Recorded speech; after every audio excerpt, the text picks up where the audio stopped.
moving into signing day, February, the original, the OG signing day before early signing period came a couple of years ago. What needs do you think Florida State is going to focus on over this last month? And who are some of the names you're hearing that could sign with Florida State in February? Right now, it's kind of a little bit more quieter than anything.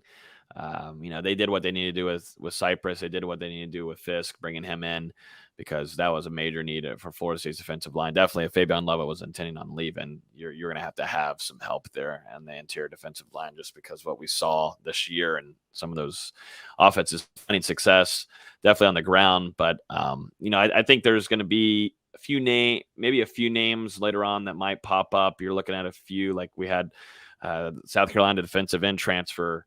I don't have the name on top of my head right now, but he is visiting currently at FSU, and adding some maybe extra depth there. Now, if you're bringing in him or if you give him an offer or whatnot, I don't think that really eliminates Jared Verse coming back or anything. I think that's just adding depth, because you have a lot of younger talent, but you don't have a lot of proven, experienced talent outside of a few guys. So just adding more depth there never hurts anything. I'm not entirely sure if they're done on the offensive line yet. I know a Miami offensive tackle put in, Florida State in his top 4 moving forward for him. We'll see if that ends up happening, because Florida State already landed one rival down in your area, Jason, with Darrell Jackson. But, Florida State adding Darrell Jackson, adding Fisk there, did what they needed to do on defensive line, and they could be adding more on the offensive line. We'll see what ends up happening. But I think it's a little bit more kind of wait and see. And really the big question mark is what Jared Verse intends on doing here, because that changes a little bit of things and what you want to do there at defensive end. Derek McLendon's coming back, your starter on the other side.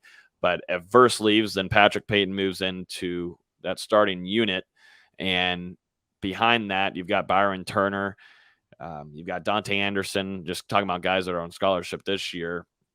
And then you're hoping for some of the younger guys like a Lamont Green Jr. to step in, play a role. And you were really hoping to have Keldrick Falk come into it, but he ends up flipping to Auburn. So that's a position that I'm keeping a close eye on as we move in through the next couple of weeks when we go into February.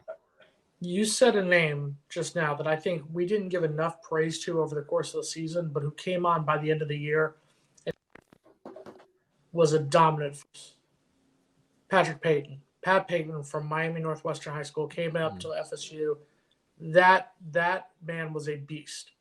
I'm going to go out on a limb. I think he's going to end up being the star of that defensive line next season. Yeah, it's going to be, I think, the competition to watch. If Jared Verse comes back, the competition to watch will be McLendon versus Pat Payton. And if Payton has another improvement jump like he had in the spring when we saw him, and then jumping into fall camp, then McLendon's got a lot of work ahead for him. And I'm not to say McLendon hasn't improved too. He has, but Pat Payton's ceiling, his talent ceiling, is a lot higher than McLendon's, in my opinion. Yeah, he was mentioned during the bowl game by, I'm trying to think who was doing the game, but the color analyst on ESPN for the game. Dan Orlovsky. Orlovsky was doing. And I got to say that resonated with me. I was like, I know he's a good player, but he was like, yeah, he just jumps off the film and he's just taken off and going to get even better. I was like, okay.